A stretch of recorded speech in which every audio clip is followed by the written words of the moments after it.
हमारी आत्मा पर मैल कैसे चढ़ती है? किसी ने इस तरह का एक सवाल पूछा है, जिसको मैंने ऐसे इंटरप्रेट किया।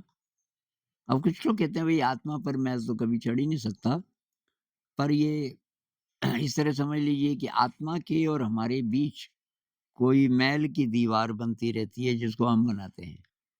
तो कैसे? तो बुद्धिज़्म में कहते हैं कि अकुशल कर्म से।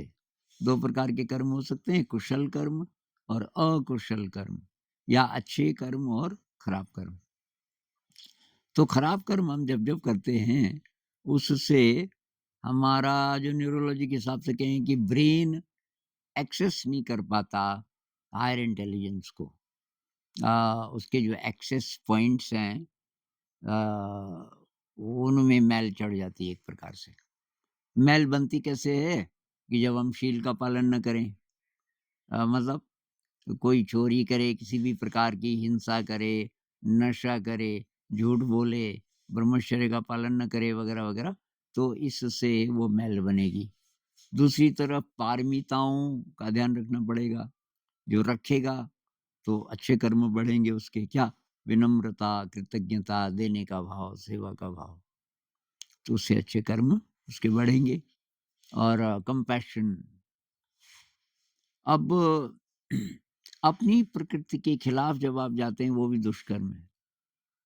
आप कॉम्पिटिटिव एग्ज़ाम में मतलब तैयारी कर रहे हो, बिल्कुल अनविलिंगली, बिल्कुल इच्छा नहीं है पर पेरेंट्स ठेल रहे हैं। और आपको न वो ज्ञान लग रहा है, फिर भी मरे मन से कर रहे हो, तो ये दुष्कर्म है। अपनी अंतरात्मा के खिलाफ आप जा रहे हो।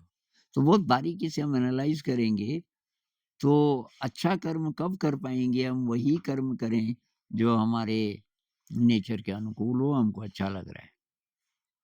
और इसका ये शील का पालन करें, पारमिताओं का अभ्यास करें। अ, तो इसके लिए क्या करना पड़ेगा? भई ध्यान का अभ्यास करो, केवल बैठ के नहीं, बल्कि माइंडफुल रहो हर समय। ज़्यादातर दुष्कर्म हम मन ही मन में करते हैं। मनसा वाचा कर्मणा, वाणी से दुष्कर्म, एक्शन से दुष्कर्म, लेकिन इन सब से बहुत ज़्यादा हम करते हैं मन ही मन में। मन ही मन में 24 घंटे में पता नहीं कितने सैकड़ों झूठ बोल देते हैं। तो मन ही मन में क्या चल रहा है?